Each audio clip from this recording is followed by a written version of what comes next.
Hello students, my name is Rohit Penuli and I am from ICT Virtual Classroom Dehradun. कैसे हैं आप सभी? मेरे ख्याल से बहुत अच्छे होंगे।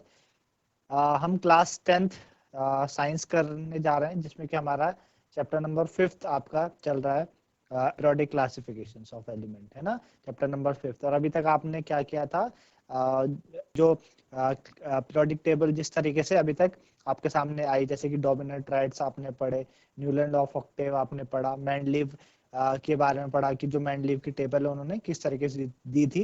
सब में आपने देखा कि एक चीज कॉमन थी कि जो एलिमेंट्स है उनको अरेंज किया गया था according to increasing order of atomic weight, है ना। तो यहीं से मॉडर्न पीरियोडिक टेबल की शुरुआत होती है, मॉडर्न फॉर्म पीरियोडिक टेबल की शुरुआत होती है कि मॉडर्न पीरियोडिक टेबल आई कैसे, है ना। तो उसमें एक नई चीज देखी गई मॉडर्न पीरियोडिक टेबल में कि उन्होंने एटॉमिक वेट की जगह एटॉमिक नंबर को चूज किया, कि जो एलिमेंट को ऑर्डर था वो क्या था, increasing order of atomic number, है ना। तो आज हम इसी मॉडर्न पीरियोडिक टेबल के बारे में समझेंगे। तो चलते हैं बच्चों स्मार्ट बोर्ड की।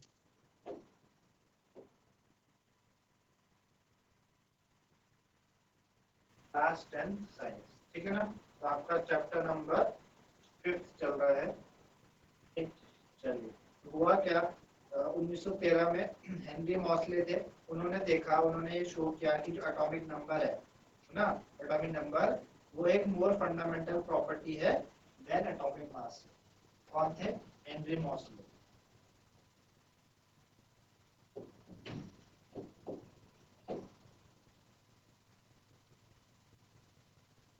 उन्होंने क्या किया, इन्होंने कहा कि जो एटॉमिक नंबर है वो एक क्या है, अच्छी फंडामेंटल प्रॉपर्टी है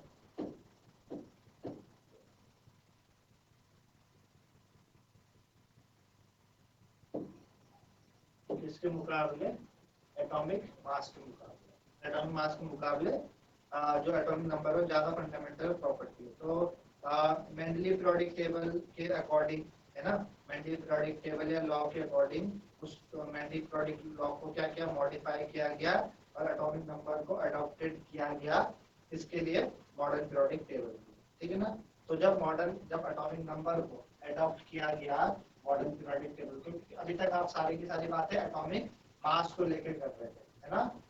एटॉमिक मास को लेके डॉबिनर ने भी एटॉमिक मास को लेके बात करी, न्यूलैंड लॉ ऑफ ऑक्टेव ने भी एटॉमिक मास को लेके बात करी, मेंडलीव ने भी एटॉमिक मास को लेके बात करी। लेकिन हेनरी मॉसले इन्होंने कहा कि नहीं, एटॉमिक मास से बढ़िया एटॉमिक नंबर है, ठीक है ना। तो मॉडर्न पीरियोडिक लॉ था जिसको मॉडिफाई किया गया, ठीक है, और उसकी जगह आपको मॉडर्न पीरियोडिक लॉ को क्या कि मेंडलीव पीरियोडिक लॉ को मॉडिफाई करके मॉडर्न पीरियोडिक लॉ दिया गया और उसमें एटॉमिक मास की जगह एटॉमिक नंबर को क्या क्या इंट्रोड्यूस किया, ठीक है ना, एटॉमिक नंबर को इंट्रोड्यूस किया। मॉडर्न पीरियोडिक लॉ क्या कहता है? फिर आपने मेंडलीव पीरियोडिक लॉ पढ़ा होगा अभी, मॉडर्न पीरियोडिक।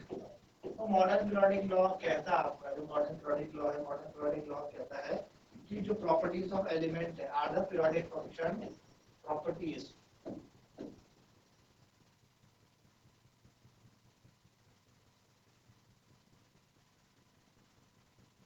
of element, ठीक है ना। Properties of element are a periodic function, are a periodic, properties of element are a periodic function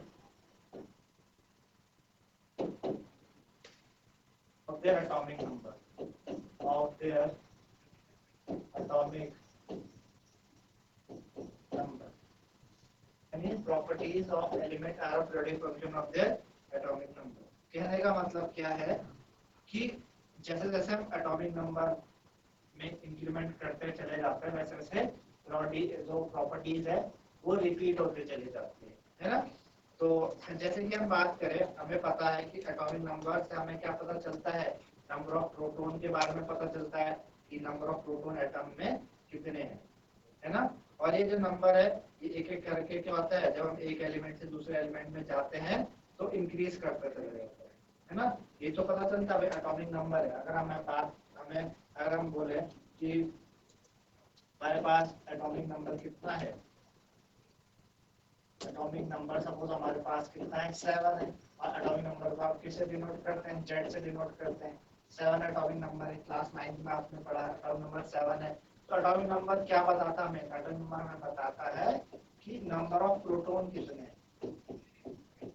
number of proton लिखते, तो जितना एटॉमिक नंबर होता है उतने ही नंबर ऑफ प्रोटॉन होते हैं। यहाँ पे 7 ही प्रोटॉन होंगे उसके न्यूक्लियस के अंदर, है ना, उसके न्यूक्लियस के अंदर। और जैसे जैसे एटॉमिक नंबर बढ़ेगा वैसे वैसे क्या होगा, वैसे वैसे आपका एटॉमिक नंबर बढ़ता चला जाता है, ठीक है ना। तो एलिमेंट जब अरेंज करते हैं in the order of increasing atomic number, तो हमारे पास क्या आती है, क्लासिफिकेशन आती है जिसे हम मॉडर्न पीरियोडिक टेबल कहते हैं। तो जो प्रिडिक्शन थी प्रॉपर्टीज ऑफ एलिमेंट की, है ना, वो हम और प्रिसाइज बता सकते हैं जब हमने एलिमेंट को क्या किया, on the basis of increasing atomic number हमने क्या करा, हमने जब उनको अरेंज किया गया, ठीक है ना। तो जैसे हम देख सकते हैं कि जो मॉडर्न पीरियोडिक टेबल है वो क्या करती है, 3 limitation of Mendeley periodic table को उनके बारे में बताती है। Anomalous position of hydrogen can be discussed after we see what are the bases on which position of element in modern periodic table depends, है ना। तो क्या क्या पोजीशन होती है एलिमेंट्स की मॉडर्न पीरियोडिक टेबल में, ये बातें हमें देखनी है कि मॉडर्न पीरियोडिक टेबल में एलिमेंट्स की क्या पोजीशन है, ठीक है।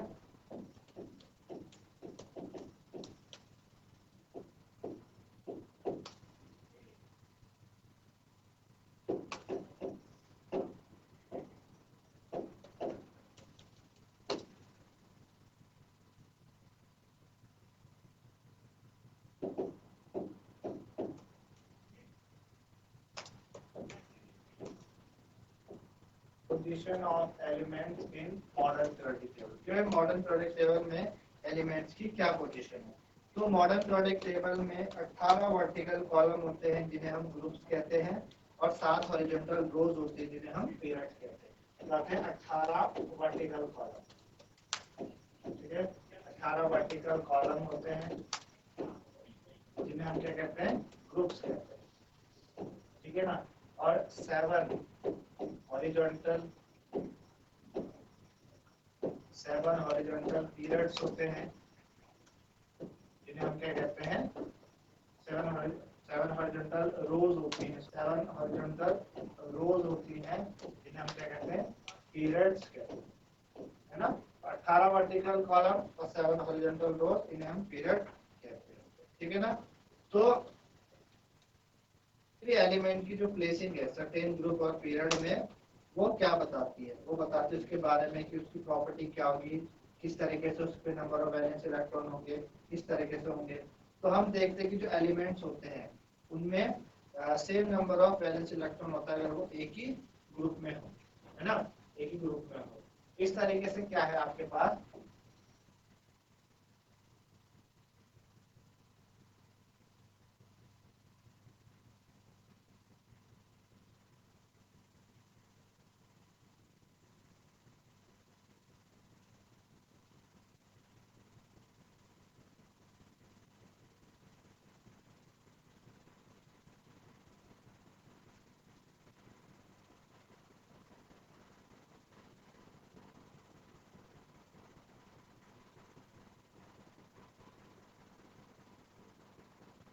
First, second, third, fourth, fifth, sixth and this is 7.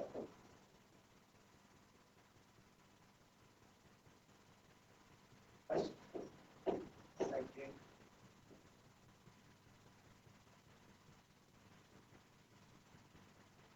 four, 5, 6, 7,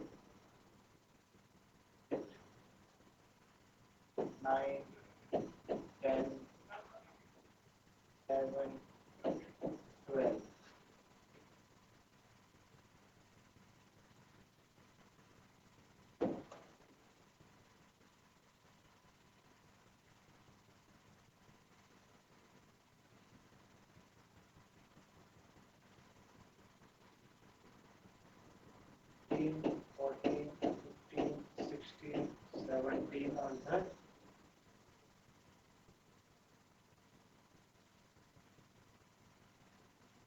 आप देख पा रहे हो 18 वर्टिकल कॉलम्स, कितने हैं?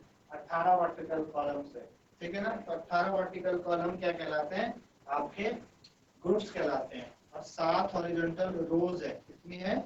7 हॉरिजॉन्टल रोज है। 7 हॉरिजॉन्टल रोज क्या कहलाते हैं? आपके पीरियड्स कहलाते हैं, ठीक है ना। 7 हॉरिजॉन्टल रोज क्या कहलाते हैं? आपके पीरियड्स कहलाते हैं, ठीक है ना। तो इस तरीके से क्या है? पीरियड्स है, 7 पीरियड्स हो गए और 18 ग्रुप्स हो गए, इस तरीके से।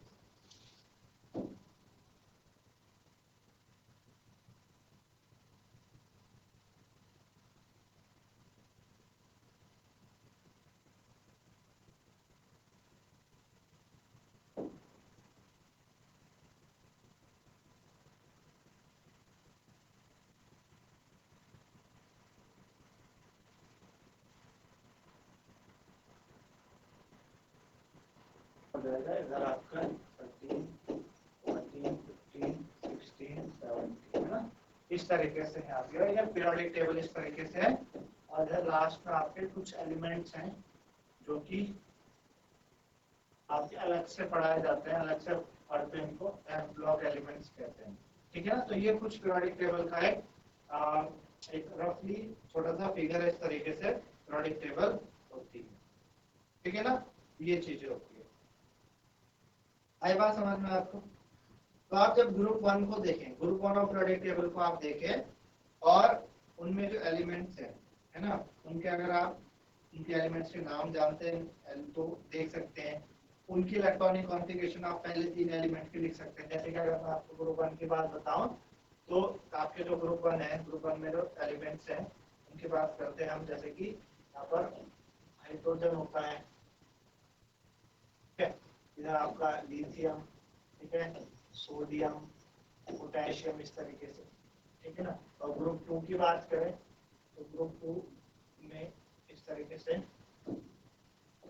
आपका क्या है? लिथियम के बाद बेरिलियम है, मैग्नीशियम है और कैल्शियम, ठीक है ना।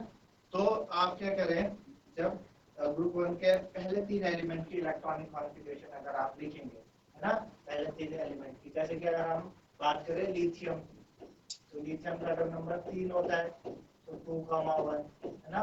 और सोडियम का कितना होता है? 11 होता है, 2,8,1 है ना। पोटेशियम का कितना होता है? 19 होता है, 2,8,8,1। आप देखेंगे सबके आउटर मोस्ट में कितने इलेक्ट्रॉन है? 1 इलेक्ट्रॉन है ना। इस तरीके से देख सकते हैं। क्या सिमिलरिटी आपको इनकी इलेक्ट्रॉनिक कॉन्फ़िगरेशन में दिख रही है और कितने इलेक्ट्रॉन इनके वैलेंस शेल में है? तो हमने देखा भाई सिमिलरिटी हमको क्या दिख रही है कि इनमें सिमिलरिटी तो ये है कि सबके वैलेंस शेल में क्या क्या है? 1-1 इलेक्ट्रॉन है ना। इसी तरीके से हम क्या कर सकते हैं, हम एलिमेंट जो प्रेजेंट है किसी दूसरे ग्रुप में, हम वहाँ पे वैलेंस इलेक्ट्रॉन पता लगा सकते हैं। तो हमने एक बात तो नोट करी कि जो ग्रुप है उस ग्रुप में हर ग्रुप में जितने भी एलिमेंट्स होंगे उनके वैलेंस इलेक्ट्रॉन सेम होंगे। जैसे हमने ग्रुप 1 की बात करी, अभी ग्रुप 2 में जैसे मैंने आपको बताया बेरिलियम, मैग्नीशियम और कैल्शियम की बात करी, बेरिलियम, मैग्नीशियम और कैल्शियम। तो बेरिलियम की इलेक्ट्रॉनिक कॉन्फ़िगरेशन आप अगर देखो तो बेरिलियम का एटॉमिक नंबर 4 होता है, तो 2,2 आता है। तो उसके बाद नीचे मैग्नीशियम है, 12 होता है, तो 2,8,2 आता है। उसके नीचे क्या होता है? कैल्शियम होता है, कैल्शियम का 20, 2,8,8,2 आता है। क्या सिमिलरिटी आपको देखने को मिल रही कि इनके भी पास क्या क्या 2-2 इलेक्ट्रॉन है ना। इनके वैलेंस शेल में 2 इलेक्ट्रॉन है। अगर हम ग्रुप 13 की बात करें तो ग्रुप 13 में आपके पास क्या आते हैं? ग्रुप 13 की बात करें तो ग्रुप 13 में यहाँ पे क्या है? बोरोन है, इसके नीचे एल्यूमिनियम है ना। बोरोन है, एल्यूमिनियम है ग्रुप 13 में, ठीक है ना। इनके अगर इलेक्ट्रॉनिक कॉन्फ़िगरेशन आप देखो, है ना, बोरोन की, एल्यूमिनियम की, गैलियम है इसके नीचे, बोरोन, एल्यूमिनियम, गैलियम, इनकी इलेक्ट्रॉनिक कॉन्फ़िगरेशन आप देखो तो किस तरीके से हो जाएगी। तो बोरोन का एटॉमिक नंबर कितना होता है? 5, 2,3 होता है, ठीक है ना। उसके बाद आपके पास क्या है? एल्यूमिनियम में कितना होता है? 13, 2,8,3 होता है ना। 2,8,3 होता है। तो इसी तरीके से आपके पास क्या है? गैलियम है, गैलियम का एटॉमिक नंबर होता है 31 है ना। तो 2,8,8 कितना हो गया आपके पास? 18 हो गया ना, 18, 10 और 8 18, इस तरीके से 18 हो गए, 18। और फिर आप क्या कर सकते हैं, कॉमा 8 कॉमा तरीके से लिख सकते हैं हम 2 कॉमा 8 कॉमा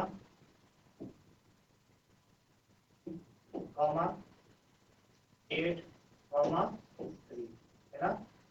10, 18 और 10 28, 28 और 3 31, 28 और 3, ठीक है ना।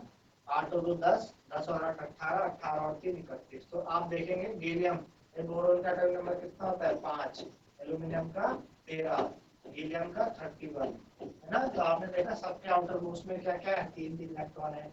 बेरिलियम 4, मैग्नीशियम 12 और कैल्शियम कितना 20, सबके आउटर मोस्ट में 2 है। तो हमने एक बात तो नोटिस करी कि जिस भी उनके पर्टिकुलर ग्रुप में क्या होता है, सेम वैलेंस इलेक्ट्रॉन होते हैं, ठीक है ना। क्या होते हैं ये पर्टिकुलर ग्रुप में, क्या है, सेम वैलेंस इलेक्ट्रॉन है भाई, सबके सेम वैलेंस इलेक्ट्रॉन है।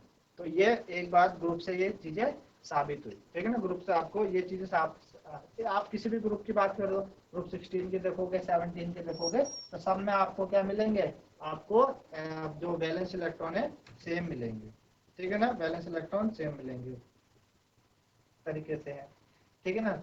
उसके बाद अगर आप एलिमेंट फ्लोरीन की बात करो जो ग्रुप 17 में आते हैं, है ना। अब ग्रुप 17 की बात करते हैं तो फ्लोरीन आता है, यहाँ पर क्लोरीन आता है, फिर नीचे ब्रोमीन आता है, फिर आयोडीन आता है। इनकी बात करोगे आप और देखोगे कि इनमें कितने फ्लोरीन और क्लोरीन में कितने आउटर मोस्ट सेल है ना। फ्लोरीन में कितने आउटर मोस्ट सेल है। तो हम ये भी कह सकते हैं कि जो ग्रुप्स होते हैं पीरियोडिक टेबल में वो सिग्निफाई करते हैं identical outer shell electronic configuration, ठीक है ना। जबकि नंबर ऑफ शेल इंक्रीज करते चले जाते हैं डाउन द ग्रुप। ये बात कैसे बोल रहे हैं, जैसे आप फ्लोरीन में देखो, है ना। ये तो हमने बेरिलियम और सब में देखा, हमने ग्रुप की बात करी। लिथियम में आपके पास 2 सेल है, देखो, सोडियम में 3 सेल है, पोटेशियम में 4 सेल हो गए। फिर आपने बात करी ग्रुप 2 की, बेरिलियम में 2 सेल है, मैग्नीशियम में 3 है, कैल्शियम में कितने हैं 4 है। इधर आपने बात करी बोरोन में 2 सेल है, एल्यूमिनियम में 3 है, गैलियम में 4 सेल है ना। तो भाई जैसे जैसे हम नीचे को जा रहे हैं वैसे वैसे सेल बढ़ रहे हैं। इसी तरह से क्लोरीन की बात भी हम कर सकते हैं। तो भाई जैसे जैसे हम नीचे जाते हैं नंबर ऑफ शेल क्या होते हैं, इंक्रीज करते हैं, ठीक है ना, नंबर ऑफ शेल इंक्रीज करते हैं। एक एनोमली ये है, एनोमली की जब पोजीशन ऑफ हाइड्रोजन की बात आती है ना, तो भाई पोजीशन ऑफ हाइड्रोजन को आप कहाँ रखें, उसको ग्रुप 1 में रखें या ग्रुप 17 में रखें, है ना। तो इसके लिए आप देखोगे क्लास 11 में हाइड्रोजन के ऊपर एक अलग सा चैप्टर है, क्योंकि हाइड्रोजन की एनोमली अलग है ना। भाई हाइड्रोजन का एटॉमिक नंबर क्या है, मेटल से मिलता जुलता है, एक वैलेंस इलेक्ट्रॉन है हाइड्रोजन के पास, ठीक है ना। हाइड्रोजन के पास एक वैलेंस इलेक्ट्रॉन है। दूसरा ग्रुप 17 से क्यों मिलता जुलता है, क्योंकि उसको एक चाहिए। तो जैसे सारे अगर मैं बात करूं फ्लोरीन का एटॉमिक नंबर कितना होता है, आपके पास होता है 9, तो 2,7। क्लोरीन का होता है 17, 2,8,7, है ना, ये होता है। इस तरीके से अगर हम ब्रोमीन की बात करें, है ना, इसी तरीके से हम किसकी बात करें, ब्रोमीन की बात करें, तो ब्रोमीन का होता है 35, तो 2,8,18 कितना हो गए, 2,8,18 18 हो गए, 18 और 8, 18 और 8 सॉरी 2 और 8 10, 18 28 और 8, ठीक है, 36 होने चाहिए थे, ठीक है ना। तो हमने यहाँ पे लास्ट वाले सेल में कितने आएंगे, यहाँ पर 7 आएंगे, क्योंकि ब्रोमीन का एटॉमिक नंबर कितना होता है 35 होता है। तो यहाँ पे कितने आ जाएंगे 7 आ जाएंगे। तो आप देखें फ्लोरीन क्लोरीन ब्रोमीन और आयोडीन में सबके पास 7 वैलेंस इलेक्ट्रॉन है, और उसको अपना ऑक्टेट अगर पूरा करना एक एक इलेक्ट्रॉन की आवश्यकता है, एक इलेक्ट्रॉन ले लेगा। अब बात करें हाइड्रोजन की, तो हाइड्रोजन का एटॉमिक नंबर 1, इसके एक शेल है के वाला और इसमें एक ही इलेक्ट्रॉन है, ठीक है ना। और ये मिलता जुलता लिथियम और सोडियम के साथ भी है, क्योंकि भाई लिथियम का एटॉमिक नंबर 2,1, सोडियम का एटॉमिक नंबर 2,8,1, पोटेशियम का एटॉमिक नंबर 2,8,8,1। अब हाइड्रोजन के आउटर मोस्ट में एक इलेक्ट्रॉन है, लिथियम सोडियम पोटेशियम ग्रुप 1 के आउटर मोस्ट एक एक इलेक्ट्रॉन है, तो हाइड्रोजन इनसे भी मिलता है, मतलब ग्रुप 1 से। और हाइड्रोजन को एक इलेक्ट्रॉन की जरूरत है ताकि इस वाले में 2 आ जाए और हाइड्रोजन स्टेबल हो जाए। और ग्रुप 17 जो है फ्लोरीन क्लोरीन ब्रोमीन आयोडीन, इनके आउटर मोस्ट में 7 है, इनको भी एक एक इलेक्ट्रॉन की जरूरत है ताकि इनके 8 हो जाए। अब हाइड्रोजन को एक इलेक्ट्रॉन की जरूरत है, तो ये ग्रुप 17, क्योंकि ग्रुप 17 को भी एक एक इलेक्ट्रॉन की जरूरत हो रही है और हाइड्रोजन को भी एक एक इलेक्ट्रॉन की जरूरत हो रही है, तो हाइड्रोजन ग्रुप 17 से भी मिल रहा है और हाइड्रोजन ग्रुप 1 से भी मिल रहा है, क्योंकि हाइड्रोजन के आउटर मोस्ट में एक इलेक्ट्रॉन है, इनके भी आउटर मोस्ट में इलेक्ट्रॉन।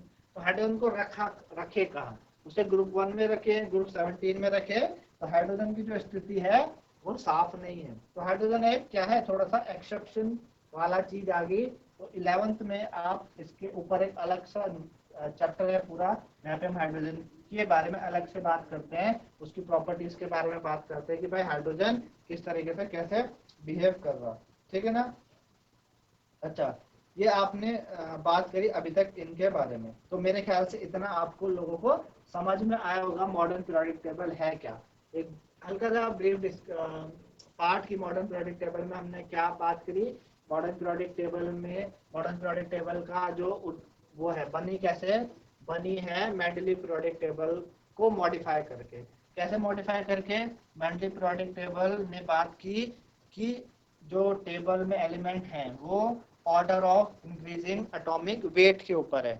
लेकिन मेंडलीव हेनरी मोसली ने क्या कहा, हेनरी मोसली ने बात करी कि एटॉमिक नंबर से बेहतर प्रॉपर्टी कौन एटॉमिक नंबर देता है, तो उसको रिप्लेस किया गया एटॉमिक मास के जगह एटॉमिक नंबर को, और एलिमेंट को इंक्रीजिंग ऑर्डर में लगाया गया। उससे मॉडर्न पीरियोडिक लॉ भी चेंज हो, जो पीरियोडिक लॉ था मेंडलीव का पीरियोडिक लॉ, वो चेंज होकर मॉडर्न पीरियोडिक लॉ बना, और उसमें बोला गया कि जो प्रॉपर्टीज है एलिमेंट की वो उसके एटॉमिक नंबर पे डिपेंड करती है। एटॉमिक नंबर हमें नंबर ऑफ प्रोटॉन के बारे में बताता है। मॉडर्न पीरियोडिक टेबल क्या टेबल है, इस तरीके से टेबल है जिसमें 18 वर्टिकल कॉलम्स है जिन्हें ग्रुप्स बोला गया, 7 हॉरिजॉन्टल रोस है जिन्हें क्या क्या क्या कहा गया, पीरियड्स कहा गया, है ना, पीरियड्स कहा गया। आपको बताया कि जो ग्रुप्स हैं, ग्रुप में अभी हम ग्रुप्स की बात कर रहे थे, ग्रुप्स में हमने देखा कि हर ग्रुप में क्या सिमिलैरिटीज है। ग्रुप में जो एलिमेंट्स है उनमें एक चीज कॉमन होती है कि जिस ग्रुप में जितने भी एलिमेंट्स होंगे उनके आउटर मोस्ट सेल में एक एक इलेक्ट्रॉन, मतलब एक एक नहीं, सेम नंबर ऑफ इलेक्ट्रॉन आपको मिलेंगे। जैसे ग्रुप 1 में 1 इलेक्ट्रॉन है, ग्रुप 2 में आउटर मोस्ट में 2 इलेक्ट्रॉन है, ग्रुप 17 के आउटर मोस्ट में 7 इलेक्ट्रॉन है, ग्रुप 13 के आउटर मोस्ट में 3 इलेक्ट्रॉन है। ये बात हमने देखी। साथ ही साथ हमने देखा कि जैसे जैसे आप नीचे को जाओगे, जैसे जैसे आप ग्रुप में नीचे को चलेंगे, तो वैसे वैसे शेल बढ़ते। भाई लिथियम के 2 शेल थे, पोटेशियम के 3, पोटेशियम के 4, सोडियम के 3, इसी तरह से बोरोन के 2, एल्यूमिनियम के 3, हीलियम के 4, तो इस तरीके से सेल बढ़ते चले गए, है ना। तो ये बातें हमने करी। और हाइड्रोजन की जो स्थिति है वो स्पष्ट नहीं हो रही, उसके भी आपको 2 बातें बताई।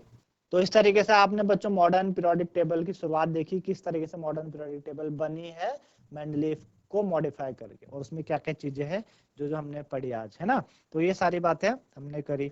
हमने ग्रुप के बारे में पढ़ा, ग्रुप कितने हैं, पीरियड्स कितने हैं, क्या क्या सिमिलैरिटी है ग्रुप में, ये सारी की बातें आपको मेरे ख्याल से समझ में आई होंगी। तो आज के लिए इतना ही, धन्यवाद, हैव अ नाइस डे।